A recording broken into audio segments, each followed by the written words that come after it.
17 muertos y 15 heridos tras un enfrentamiento entre reos en un pabellón de la penitenciaría del Litoral. 1.500 militares y policías ejecutaron un operativo en el que decomisaron 2 granadas y 7 armas. La situación empeora en el complejo hidroeléctrico Paute.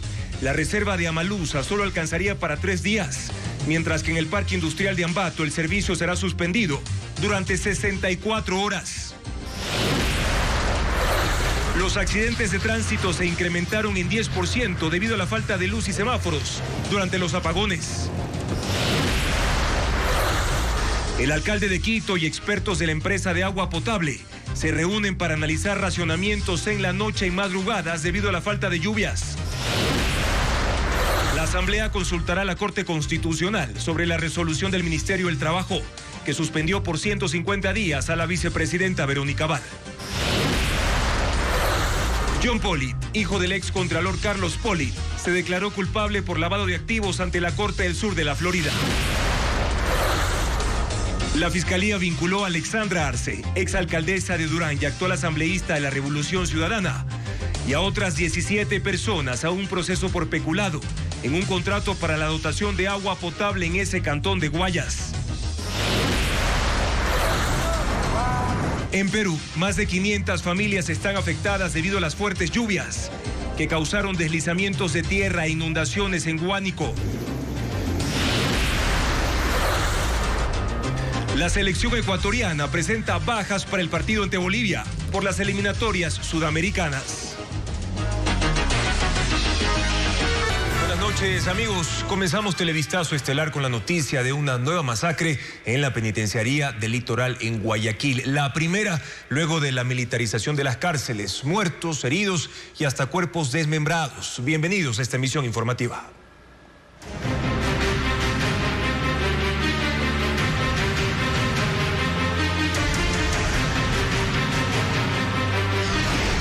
Penitenciaría fuera de control.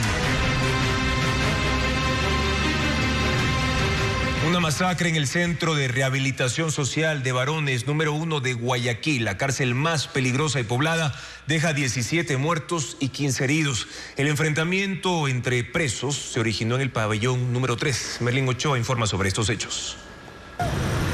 Más de 1.500 policías y militares ingresaron al pabellón 3 de la cárcel de varones número 1 de Guayaquil, donde ocurrió el enfrentamiento entre presos. Algunos estaban en los techos. Hasta el kilómetro 14 de la vía Daule también llegaron grupos especiales del GIR, GOE, 2 carros de medicina legal y 4 ambulancias que salieron con resguardo policial, mientras un helicóptero de la policía sobrevolaba la zona. A las 9:30 de la mañana, el Servicio Nacional de Atención a Personas Privadas de la Libertad, SNAI, confirmó la masacre. 17 muertos y 15 heridos, quienes fueron trasladados al hospital, donde se activó el código plata. 2 de los asesinados fueron desmembrados. Las visitas se suspendieron en este reclusorio. Los familiares de los presos llegaban en busca de información, pero no obtenían respuestas. Junto a la cárcel, desde el 2022, hay un campamento militar con 1.000 uniformados, pero nada impidió esta nueva matanza. La penitenciaría es parte del complejo carcelario de Guayaquil, donde hay otras 5 prisiones. Y esta es la primera masacre en las cárceles después de la militarización en los centros penitenciarios del país. De hecho, el control de la seguridad penitenciaria del Litoral está bajo responsabilidad de la Armada, como le explica Paul Romero. El asesinato de 17 presos en la penitenciaría del Litoral pone en duda la eficacia del control de la seguridad de Fuerzas Armadas en los centros de rehabilitación social. Desde el 9 de enero, cuando el presidente Daniel Noboa declaró conflicto armado interno, las Fuerzas Armadas asumieron el control de las cárceles consideradas centros de operación del crimen organizado, según la inteligencia militar y policial. En 10 meses, los militares han realizado más de 200 intervenciones en los 35 centros de privación de libertad para el control de armas, municiones y explosivos. Han participado 6.000 uniformados de forma permanente, 4.000 dentro de las cárceles para vigilar a los presos en los pabellones, para la distribución de alimentos, para la limpieza, entre otras actividades. 2.000 permanecen en los cercos externos, en donde se custodia el ingreso de vehículos, autoridades, familiares. En los operativos de control han decomisado fusiles, pistolas, municiones, explosivos, granadas, lanzagranadas, drones, dinero y droga. Pero en cada intervención se detectan nuevas armas que evidencian la fragilidad de la seguridad. En junio, las Fuerzas Armadas entregaron el control de 16 cárceles consideradas de bajo riesgo al Servicio de Atención a Personas Privadas de la Libertad de SNAI. En las 19 restantes, como la Penitenciaría del Litoral, Regional de Guayaquil, La Roca, Cárcel de Turi, Regional de Cotopaxi, el control sigue bajo responsabilidad de las Fuerzas Armadas. Desde el 1 de octubre, el Comando Conjunto cambió la estrategia de las operaciones y delegó a cada fuerza el control carcelario. La Marina asumió la responsabilidad de los centros penitenciarios de Guayas, entre ellos la Penitenciaría del Litoral, en donde este martes ocurrió la masacre.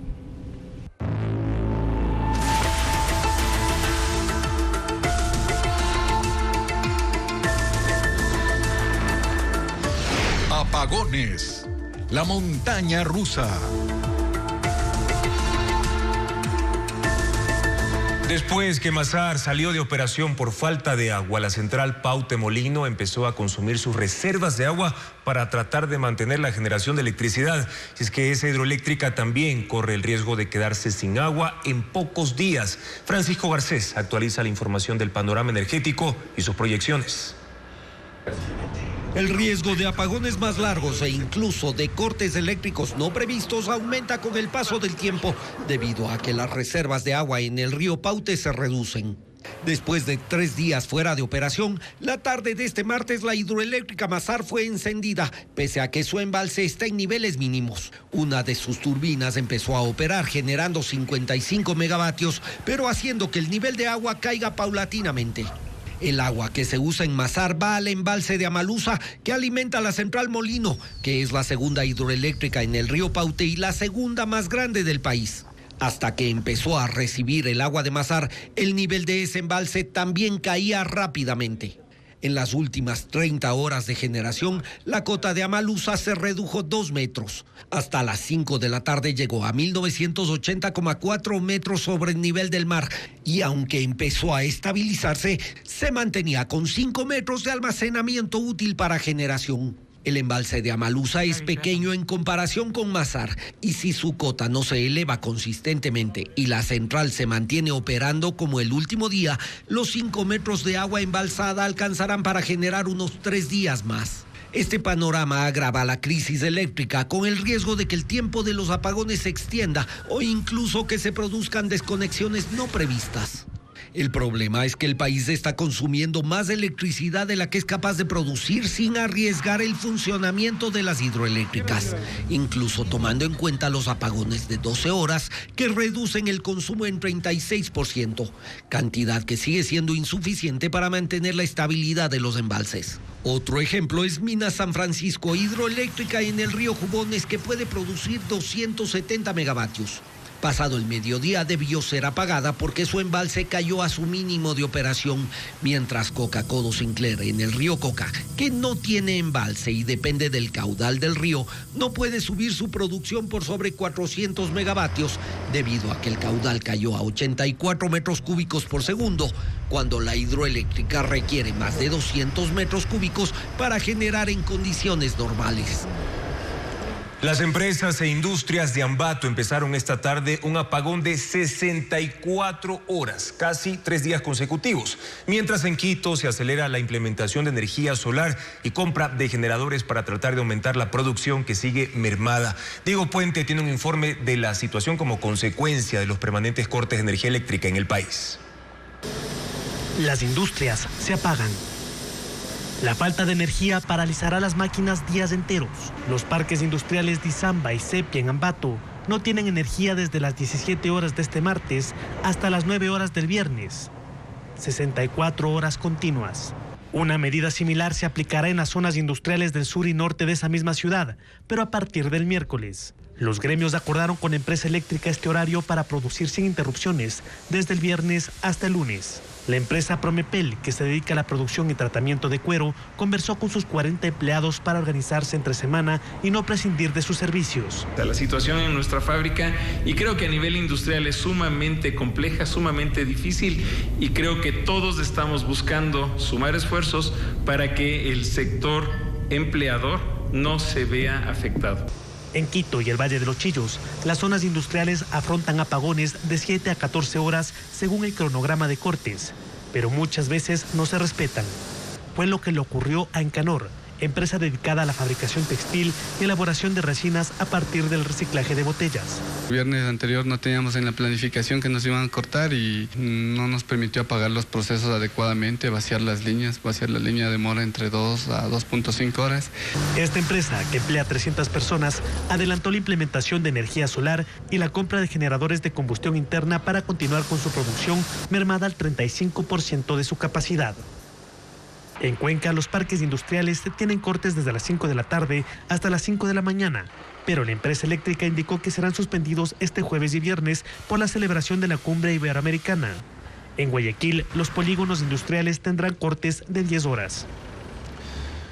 Las 3 ciudades más pobladas del país registran un incremento del 10% en accidentes de tránsito. En Quito, Guayaquil y Cuenca hubo más siniestros en octubre de este año comparado con 2023. Adriana Bermeo informa que entre las causas están la falta de electricidad en las vías, los semáforos y también el consumo de bebidas alcohólicas.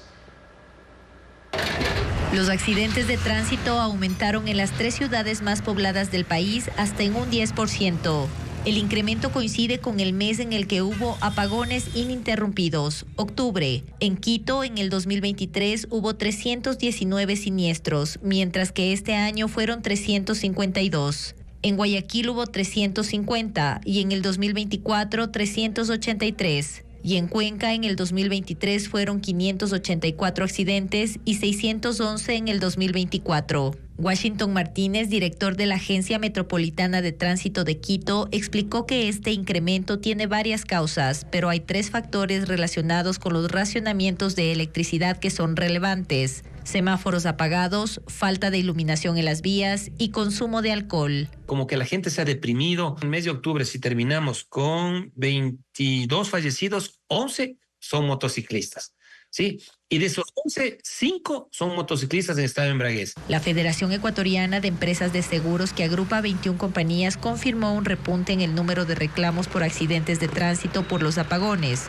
Reportan siniestros en vías oscuras y por falta de señalización. Esto es un factor de riesgo adicional que, si se permanece en el tiempo, pues será considerado como un factor ya más directo en cuanto a los siniestros que se podrían esperar, y entonces habría un ajuste técnico por parte de las aseguradoras hacia el futuro, ¿no?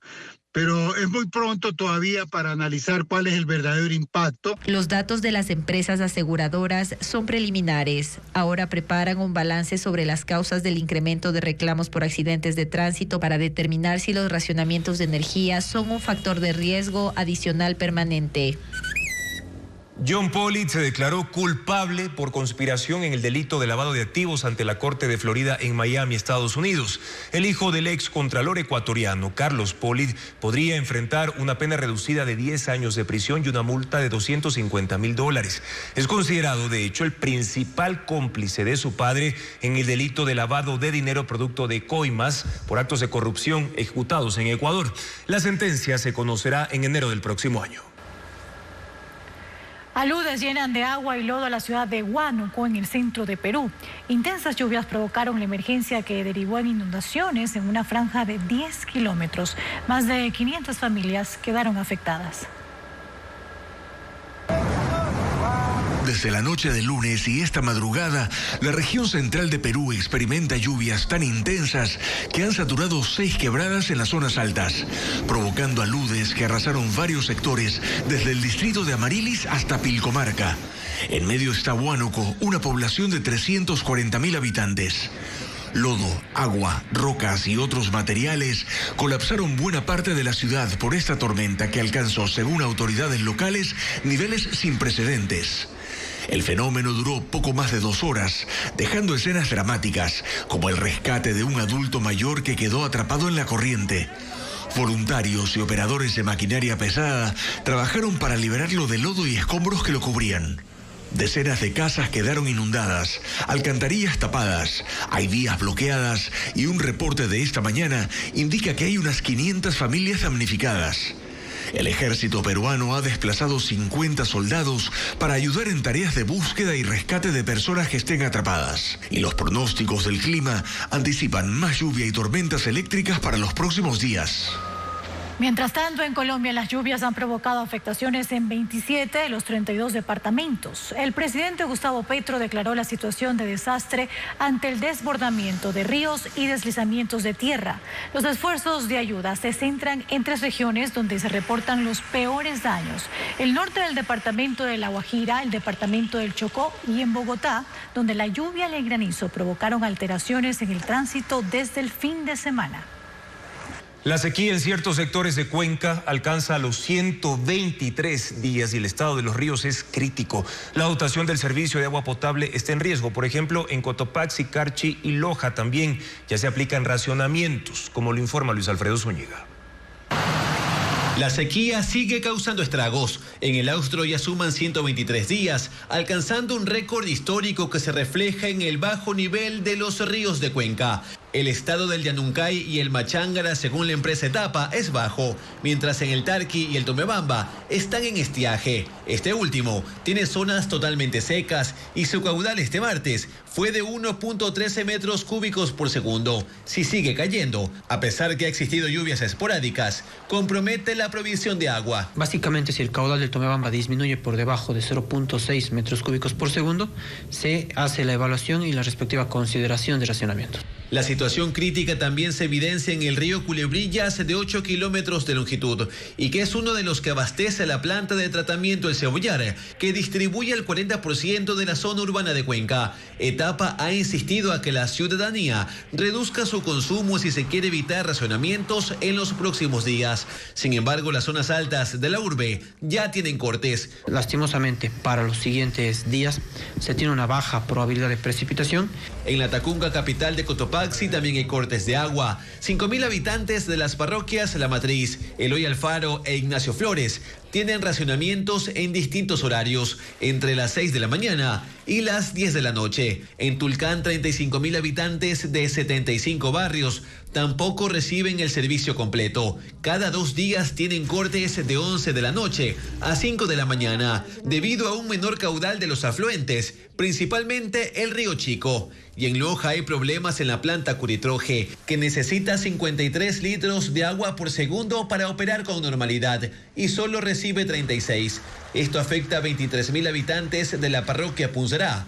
Para el resto de la semana, según el INAMI, no hay un panorama alentador. Se esperan altas temperaturas, tan solo lluvias esporádicas en la Amazonía y en la sierra. Se cumplió la jornada 19 del juicio en el caso Metástasis. La Fiscalía ya terminó la presentación de sus pruebas en contra de los 21 procesados. Ahora ellos objetan los documentos expuestos por el fiscal Wilson Toa Inga, como lo informa Jacqueline Rodas.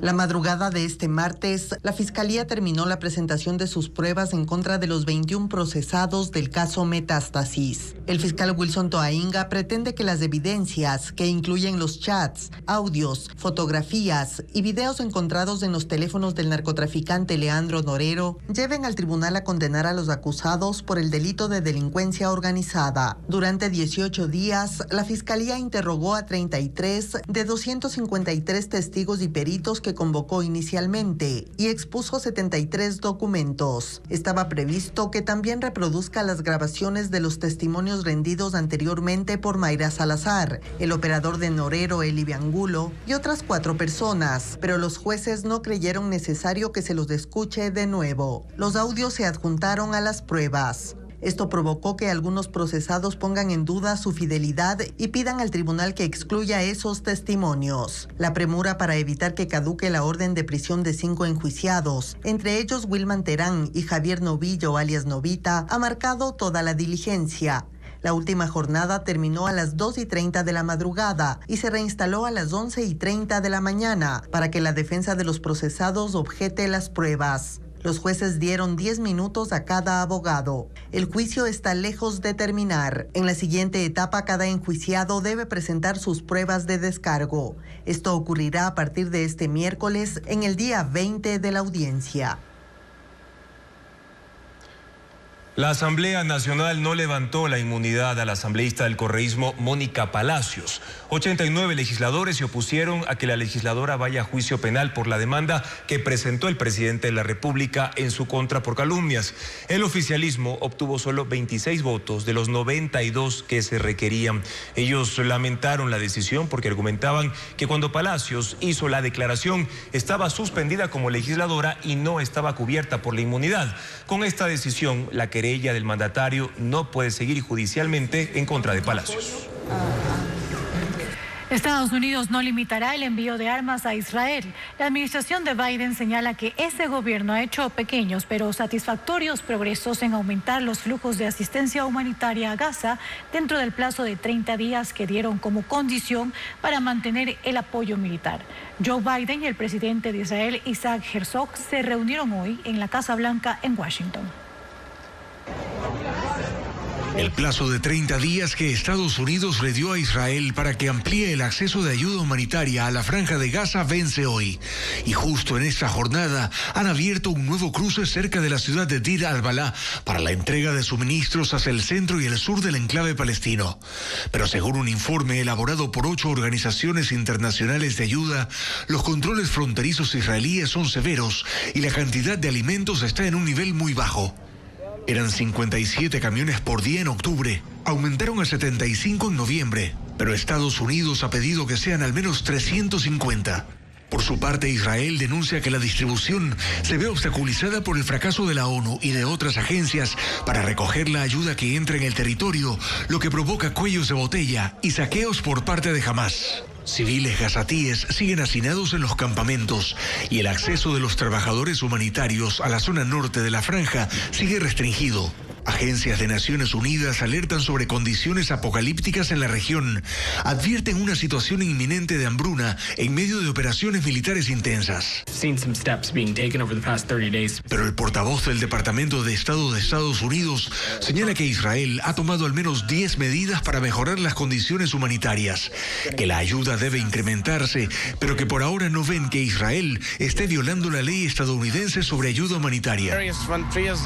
En este marco, el presidente de Israel, Isaac Herzog, que cumple funciones protocolarias, visitó la Casa Blanca y destacó los que dijo son esfuerzos de Joe Biden para tener resultados en los próximos días frente a prioridades como la liberación de 101 rehenes que siguen en poder de Hamas y lograr una salida al conflicto. Y es que Biden quisiera concretar un alto al fuego antes de dejar la presidencia el 20 de enero. Donald Trump escoge al exgobernador de Arkansas, Mike Huckabee, como su futuro embajador en Israel.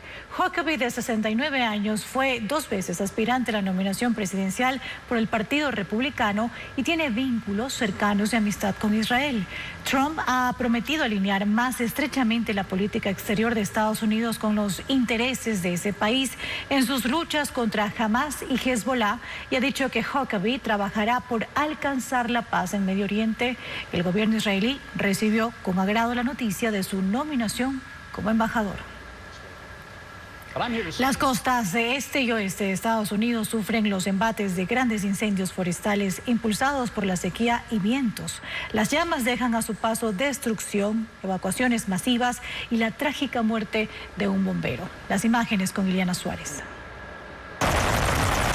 Graves condiciones de sequía provocan alertas por incendios en las costas este y oeste de Estados Unidos. Los equipos de bomberos están trabajando para contener el incendio forestal de Jennings Creek, que arde desde el fin de semana en la frontera entre Nueva York y Nueva Jersey y ha consumido más de 1.400 hectáreas. Un joven bombero de 18 años murió al caer un árbol mientras luchaba contra las llamas. Pero hubo otros incendios en Massachusetts, Pensilvania y Connecticut, avivados por esta sequía sin precedentes que azota la región en una época en la que es común la lluvia. En la costa oeste continúa la emergencia en el condado de Ventura, desatada el miércoles pasado, que aumentó rápidamente por los vientos y la maleza seca. El incendio Mountain ha quemado más de 8.000 hectáreas y destruido más de 170 estructuras. Varios de los 10.000 evacuados han regresado a sus casas para constatar lo que han perdido. La causa del incendio en California sigue bajo investigación. Las autoridades buscan determinar si las líneas eléctricas de algún modo contribuyeron a agravar la emergencia. Y en Colombia se produjo la erupción de un volcán de lodo. Se trata de un fenómeno que ocurre por la combustión espontánea de acumulaciones subterráneas de gas metano relacionadas con yacimientos petroleros bajo suelos lodosos y son expulsadas luego en medio de intensas llamaradas por un cráter de poca altura.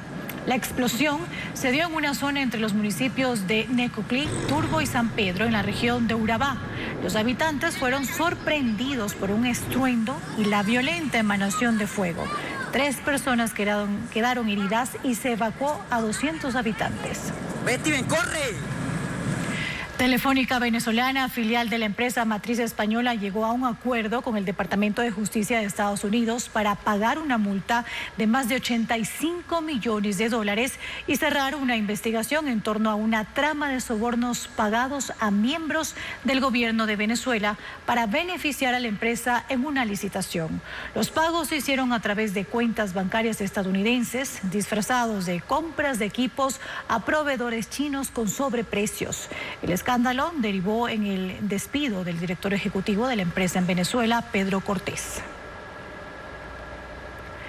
Renuncia el arzobispo de Canterbury, máximo líder de la Iglesia Anglicana en Reino Unido. Justin Welby anunció su dimisión, presionado por la mala gestión en un caso de abusos sexuales. Los obispos lo responsabilizan por no remitir a las autoridades el caso de John Smith, un abogado canadiense fallecido que organizaba campamentos para niños cristianos y que abusó de 130 menores entre 1970 y 2018. La inacción de Welby permitió que los abusos de Smith se siguieran cometiendo a pesar de que lo sabía desde 2013 cuando asumió el cargo. Un hombre atropelló a una multitud en China, mató a 35 personas e hirió al menos a otras 40 en las afueras de un estadio. El incidente ocurrió en la ciudad de Yuhai, en el sureste del país. Las víctimas estaban haciendo ejercicios cuando el conductor de 62 años les lanzó el auto. El atacante intentó fugarse, pero fue detenido mientras trataba de herirse a sí mismo con un cuchillo. Ahora se encuentra en coma. Autoridades intentan determinar las motivaciones que tuvo el hombre para cometer este crimen. Y en Pakistán, la extrema contaminación en Lahore ha obligado a cerrar escuelas y a suspender todas las actividades al aire libre. Una nube de humo tóxico está posada sobre la ciudad y los hospitales se están llenando de pacientes con enfermedades respiratorias. Merlis González con las imágenes. Una espesa niebla cubre Lahore en el noreste de Pakistán. No está relacionada con el frío, sino con la calidad del aire. Es la ciudad más contaminada del mundo. La combinación de quema de residuos agrícolas, emisiones industriales y condiciones meteorológicas hacen que esta capa de humo tóxico se estanque en el lugar y envuelva la urbe. Para sus 13 millones de habitantes, respirar es una actividad de alto riesgo. Los hospitales se están llenando cada día de más pacientes con problemas respiratorios. Y este martes, la ONU emitió una advertencia sobre el riesgo que representa para los pulmones y el cerebro de los niños la exposición al aire contaminado.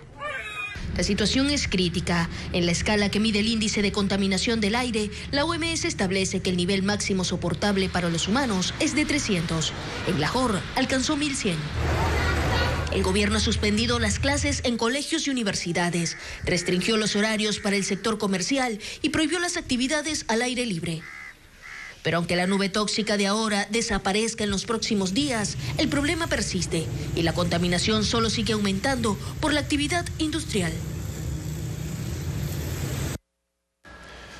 Los racionamientos de agua en Quito es una medida que adoptará el alcalde Pavel Muñoz para mantener los embalses que abastecen de líquido vital a la capital.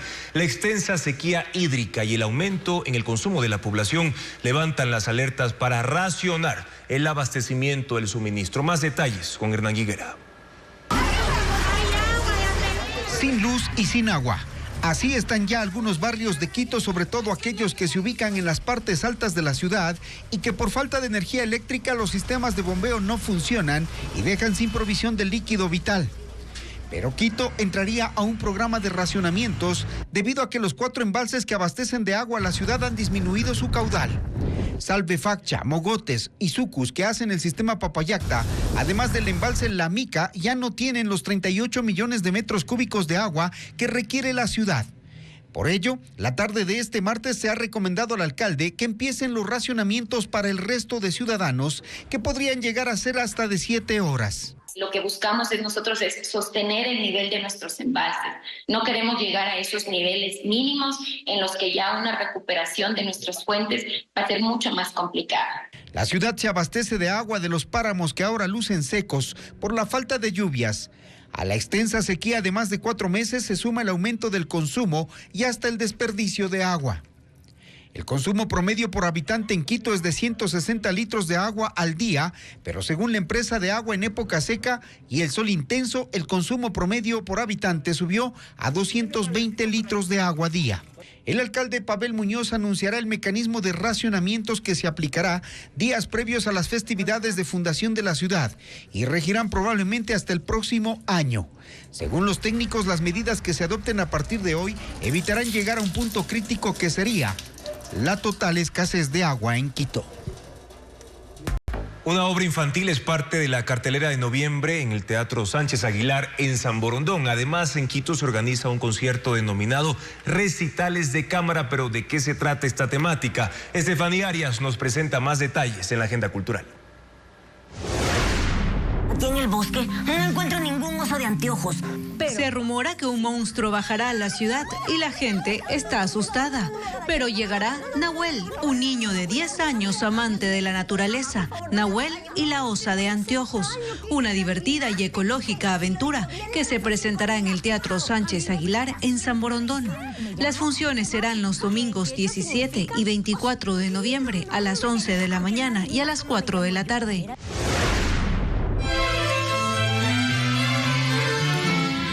Una noche dedicada a la música clásica que incluirá obras de Alexander Borondín y Eduardo Florencia. Recitales de Cámara, un concierto que se realizará en la Casa de la Música en Quito, con la participación de la Orquesta Sinfónica Nacional y el cuarteto Expresiones. El show será este miércoles 13 a las 19:30. ¿Qué? Que la puerta de entradas del Teatro Bellatrix. 2 mujeres en busca de sus sueños en las calles del Reino de Orión. Una anhela la fama y la otra transformar el mundo. Antonio y Berenice han muerto. Llegará al patio de comedias en la capital, como parte de la cartelera del festival Quito Tiene Teatro, con la dirección de Sharon Olazábal y las actuaciones de Fernanda Corral y Laura Oviedo. La función será el miércoles 13 a las 19 horas. 2 organizaciones criminales se enfrentaron en el pabellón 3 de la cárcel más peligrosa y poblada del país. Merlin Ochoa informa que la Fiscalía procesará a 9 presos por el delito de asesinato. Los 17 cuerpos fueron colocados en el patio del pabellón 3 de la penitenciaría del Litoral, la más peligrosa y poblada del país, en el kilómetro 14 de la vía Guayaquil-Daule. 2 de los presos fueron decapitados y desmembrados, algunos en los techos. El enfrentamiento inició a las 3:45 de la madrugada entre las organizaciones criminales Los Duendes y Freddy Krueger, recluidas en el pabellón 3 donde viven 500 presos. Aún no se determina qué originó la matanza, pero según información preliminar, el control de las extorsiones y el poder para traficar drogas desencadenó la balacera. En el operativo, que contó con más de 1.500 policías y militares, se decomisaron 2 granadas y 7 armas. 2 de estas eran escopetas. La Fiscalía procesará a 9 presos por el delito de asesinato. En la penitenciaría están recluidas 6.500 personas en 12 pabellones. Las cárceles del país, desde enero y por disposición del presidente Noboa, están bajo el control de los militares. Desde el 2021 al 2023, 500 presos fueron asesinados, la mayoría en masacres. La Fiscalía vinculó a Alexandra Arce, exalcaldesa de Durán y actualmente asambleísta de la Revolución Ciudadana, a un proceso por peculado en un contrato para la dotación de agua potable en ese cantón de la provincia del Guayas. 17 personas más son investigadas. El perjuicio para el municipio asciende a 37 millones de dólares, según un informe de la Contraloría. Más detalles con Luisa María Heredia. Alexandra Arce, exalcaldesa de Durán, será procesada por peculado. Este lunes, luego de 5 suspensiones consecutivas, se instaló la audiencia de vinculación solicitada por Fiscalía para incluir a Arce en una causa abierta desde el 2021 para investigar irregularidades en la contratación del sistema de conducción de agua potable El Chobo, a beneficio de los habitantes de ese cantón del Guayas. El caso surgió por un informe de Contraloría en que se advierte de un posible perjuicio al municipio de Durán entre 2013 y 2019 por al menos 37 millones de dólares. Alexandra Arce fue alcaldesa entre 2014 y 2019. Actualmente es asambleísta de la Revolución Ciudadana. Su nombre apareció en los chats del caso Metástasis extraídos del celular de Leandro Norero. Según conversaciones del narcotraficante con el empresario Javier Jordán, Arce recibió apoyo de la red para la campaña electoral previa a los comicios seccionales de 2023. Ñaño, habla con el ruso Ñaño, que no le estén metiendo gente a ese man de Estrada. Por ahí anda diciendo que Russo le está metiendo unos LK y que no se preocupa de mí porque tiene alguien que me controla. No le pares bola a ese que es pura lengua. El ruso no se mete en nada de nada y con nadie. Solo estamos apoyando a la Arce, la de Durán. Luego de que Fiscalía hiciera público este diálogo, ella negó haber recibido aportes de alias El Patrón. Para Alexandra Arce y otros 17 vinculados al proceso por peculado, entre ellos el exdirector de Planeamiento Territorial del municipio de Durán, el verificador de avance de la obra y el administrador del contrato, se dispuso la retención de cuentas bancarias, prohibición de salida del país y presentación periódica ante la autoridad. Por este mismo caso, en abril se dictó prisión preventiva para el también exalcalde de Durán, Dalton Narváez, quien sucedió a Arce en el cargo. Hasta ahora no ha sido apresado. El Consejo de la Judicatura busca que Wilman Terán y otros 5 procesados en el caso Pantalla paguen una reparación económica en caso de ser sentenciados. La entidad formalizó su acusación particular en contra de quien fue su presidente y ahora está preso, informa Jacqueline Rodas. El Consejo de la Judicatura decidió presentar acusación particular en el caso Pantalla. Con esta acción, la entidad pretende obtener una indemnización de quien fue su presidente, Wilman Terán, la jueza de Santo Domingo, Anabel Torres, y 4 ex colaboradores involucrados en el fallido concurso de jueces de la Corte Nacional. El director general de la Judicatura formalizó la acusación este martes al mediodía. Los 6 son procesados por el delito de asociación ilícita. Según la Fiscalía, se asociaron para manipular el proceso, acceder ilegalmente a información reservada, desencriptar el banco de preguntas y favorecer a concursantes que no alcanzaron las calificaciones mínimas. Sus objetivos eran que Torres gane el concurso y sea presidenta de la Corte Nacional, lograr el mayor número de jueces para gente afín y pagar favores políticos. Con el caso Pantalla, Wilman Terán suma su tercera orden de prisión a las anteriormente emitidas en los casos Metástasis y obstrucción de la justicia. La policía le notificó con la nueva boleta en la cárcel 4 de Quito, donde permanece preso, y le llevaron a un centro de salud para una revisión médica. Mientras la policía tramita la alerta roja de Interpol para ubicar a la jueza Torres, quien hace 2 semanas salió del país por Huaquillas.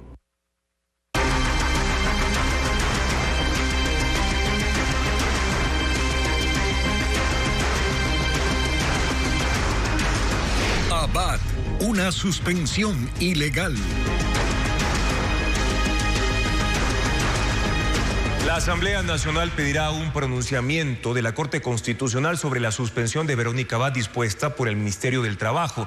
Patricio Díaz informa que la mayoría de bloques legislativos rechazan esa sanción y la reconocen como vicepresidenta. El Pleno de la Asamblea tratará este miércoles en la tarde la situación de la vicepresidenta Verónica Abad frente a la suspensión en su cargo que dispuso el Ministerio de Trabajo. A excepción del oficialismo, las bancadas insisten en que es un acto ilegal del gobierno y anuncian medidas. La presidenta del Legislativo, Viviana Veloz, Asegura que hay que evitar que esto sea un mal precedente y luego se quiera hacer lo mismo con rivales políticos en prefecturas o alcaldías. Por eso pedirá a la Corte Constitucional que actúe. La Asamblea Nacional va a solicitar a la Corte Constitucional un dictamen interpretativo sobre las competencias de la ministra de Trabajo sobre esta inhabilitación. Las bancadas están de acuerdo con la consulta a la Corte Constitucional y anticipan que eso será respaldado en la sesión del Pleno de este miércoles. La Constitución es la norma suprema y determina y especifica procedimientos en el caso de suspensión o destitución, y eso no ha sucedido, por lo cual claramente hay un incumplimiento a la norma máxima que rige la República del Ecuador. La vicepresidenta Abad pidió ser escuchada y se espera intervenga ante los 137 legisladores. Ellos anticipan que mientras no haya un pronunciamiento de la Corte que diga lo contrario, la vicepresidenta que reconocen es Verónica Abad, aunque el presidente haya delegado esa función a Sarija Moya. Lo que la Constitución avala es que una autoridad que fue electa debe continuar sus funciones de acuerdo a lo que indica la Constitución y debemos nosotros regirnos a eso. El oficialismo mantiene cautela en su posición sobre el pleno del miércoles. Reconocen la decisión del Ministerio de Trabajo. Nosotros somos y seremos siempre respetuosos de la justicia constitucional y además de la independencia de poderes. El día de mañana vamos a esgrimir nuestros argumentos en el Pleno de la Asamblea. Las bancadas confían en que la Corte Constitucional eche abajo la sanción sobre Abad y ellos, de su lado, advierten que con eso iniciarán la fiscalización a la ministra de Trabajo. Y Sarija Moya, escogida por Daniel Noboa como sustituta de la vicepresidenta Abad, aún no asume funciones. Su designación genera el descontento político y social. De hecho, la Cámara de Comercio de Guayaquil pide al gobierno rectificar esa medida, mientras el Frente Unitario de Trabajadores, el FUT, convoca ya manifestaciones. Hernán Higuera amplía esta información. En la vicepresidencia de la República, nadie sabe cuándo asumirá el cargo Sarija Moya, quien por decreto ejecutivo reemplazará a Verónica Abad. Esta mañana, al pie del edificio, un grupo de mujeres decidió elevar la voz contra la ilegal designación y el gobierno de inmediato ordenó el resguardo del edificio. Funcionarios salieron a pedir que no haya insultos contra el presidente Noboa, mientras el ambiente se tensaba en el complejo presidencial. 40 funcionarios que quedaron tras la reestructuración hecha por el Ministerio del Trabajo aún no saben cuáles serán las funciones que cumplirán. Otros 75 funcionarios fueron reubicados o liquidados. Sarija Moya está en Medellín, Colombia, y retornará el jueves. Participará en la Cumbre Iberoamericana de Presidentes en Cuenca. Esa designación ha motivado críticas. La Cámara de Comercio de Guayaquil, por ejemplo, en un comunicado, expresó su preocupación por lo que considera el irrespeto a las instituciones o al ordenamiento jurídico e insta a respetar a las autoridades democráticamente electas. El Frente Unitario de Trabajadores también expresó su malestar por la crisis política, energética y social en la que está el Ecuador. Un Ministerio del Trabajo que se convierte en la principal autoridad del país para emitir resoluciones en contra de la Constitución, y todavía lo hace una persona que dice que ha sido jueza laboral o ex jueza. Entonces el Estado constitucional de derechos está pisoteada. El FUD ha dicho que expresará su descontento durante la cumbre en Cuenca el miércoles y jueves y prepara marchas contra el gobierno el 15 y el 21 de noviembre.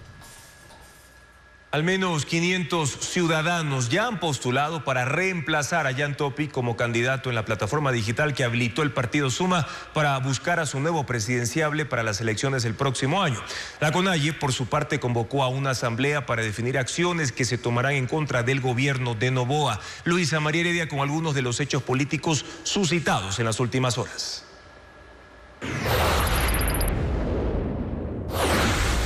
Primero vamos a pelear mi candidatura. Pese a que fue inhabilitado por el Tribunal Contencioso Electoral, Jan Topic dice que se mantendrá en la contienda para las elecciones presidenciales de 2025. Acompañará en la campaña a su reemplazo. Topic aseguró que Suma, el partido político que lo auspició, tendrá uno propio y que no va a apoyar a ninguno de los otros 15 aspirantes al sillón de Carondelet. La agrupación habilitó la tarde de este lunes una plataforma digital para recibir postulantes. El mismo Topic publicó en su cuenta de X el link del que se despliega un formulario diario, titulado Súmate al rescate del Ecuador. Los interesados deben responder varias preguntas como ¿por qué quiere ser presidente?, dar sus datos personales, subir una foto y su hoja de vida. Entre las 17 y 21 horas allí se cargaron 500 currículums. Según Topic, entre esos nombres hay 2 personas de su entera confianza. En la medida que podemos abrir el proceso democrático para tener mayor opciones de jalar más talento, vamos a tener una mejor calidad de candidatos por definición. El presidenciable del movimiento Construye, Henry Cucalón, habló de lo ocurrido con la candidatura de Topic. Lo hizo en una rueda de prensa en la que expuso las soluciones en seguridad de su plan de gobierno. Fue crítico con el presidente Daniel Noboa, candidato a la reelección, quien cree que está detrás de la decisión del contencioso. Lo lógico era vencerlo al señor Topic en las urnas. En democracia son los votos, son las urnas las que hablan. No justicia electoral alquilada por el poder político de turno. Se refirió también a la suspensión de la vicepresidenta Verónica Abad por parte del Ministerio de Trabajo. Cucalón calificó ese hecho como un atropello a la institucionalidad gestado por Noboa, quien considera que ha hecho de todo para eliminar a 2 supuestos estorbos. En rechazo al manejo de la crisis energética, la Confederación de Nacionalidades Indígenas del Ecuador, liderada por el presidenciable de Pachacutic, Leonidas Sisa, convocó una cita para definir medidas contra el régimen. En el escrito difundido este lunes se lee: hacemos un llamado masivo a todas las organizaciones sociales, sindicatos, movimientos estudiantiles y ciudadanía en general para reunirse en una asamblea de los pueblos y organizaciones sociales el día miércoles 13 de noviembre en la sede de la CONAIE en Quito, a las 9 horas. Los 11 meses de gestión que lleva Noboa, la CONAIE no ha llamado a manifestaciones o paros, como sí ocurrió con sus antecesores Lenín Moreno y Guillermo Lasso.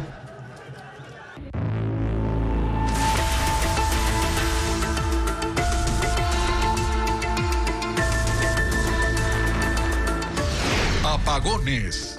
La montaña rusa.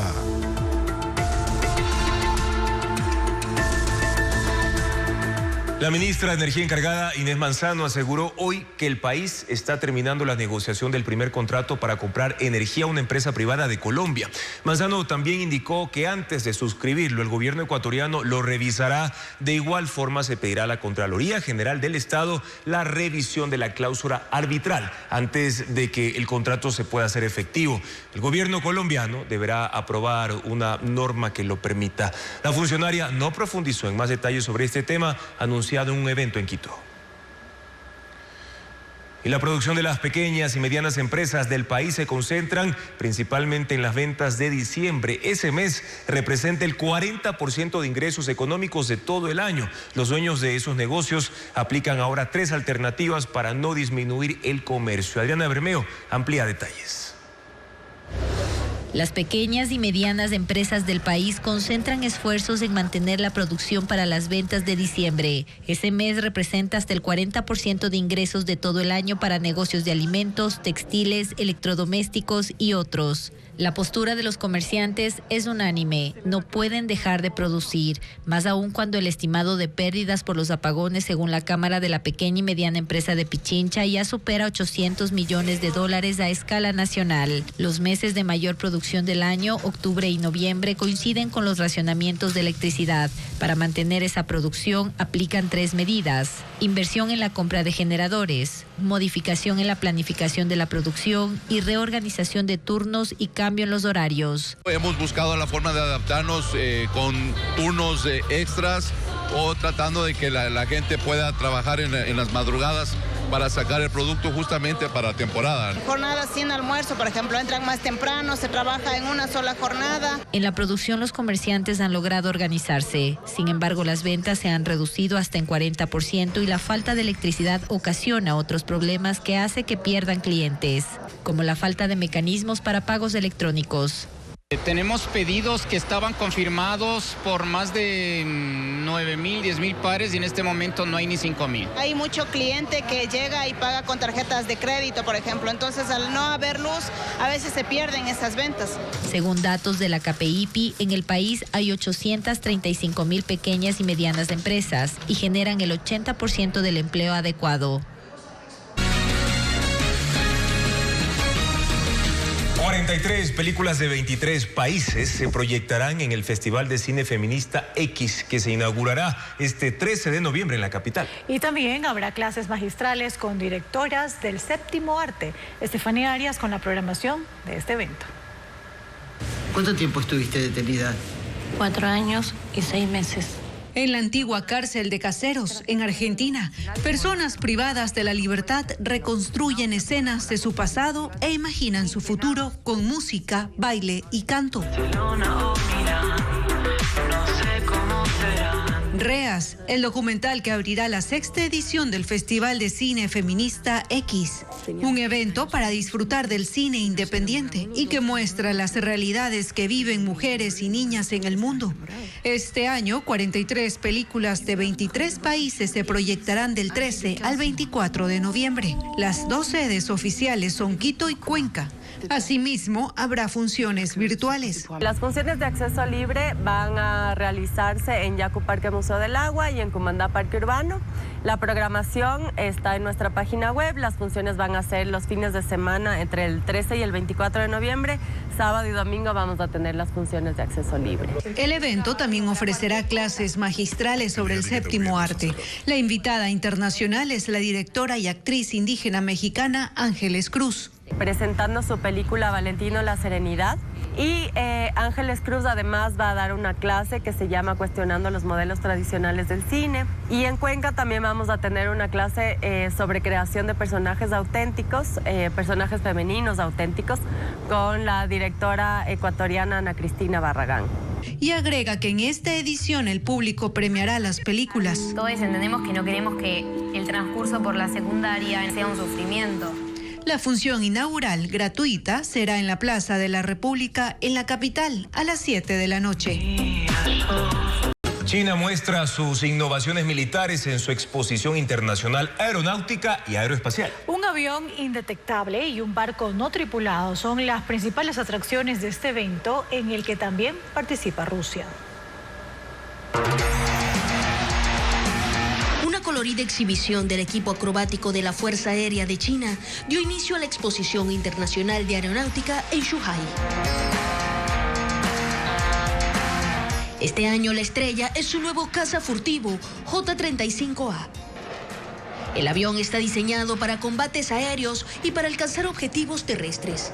Es capaz de evadir radares y sistemas de vigilancia avanzados, aunque no han revelado mayores detalles de esta arma. El J-35 llega para reforzar las capacidades aéreas chinas, que ya cuentan con aviones avanzados. Otra novedad del evento es un buque no tripulado, conocido como Orca. Tiene 58 metros de largo y cuenta con un alcance de 7.000 kilómetros. Tiene capacidad para el combate, la defensa aérea y submarina. Cuenta con un helipuerto para drones y también es indetectable para los radares.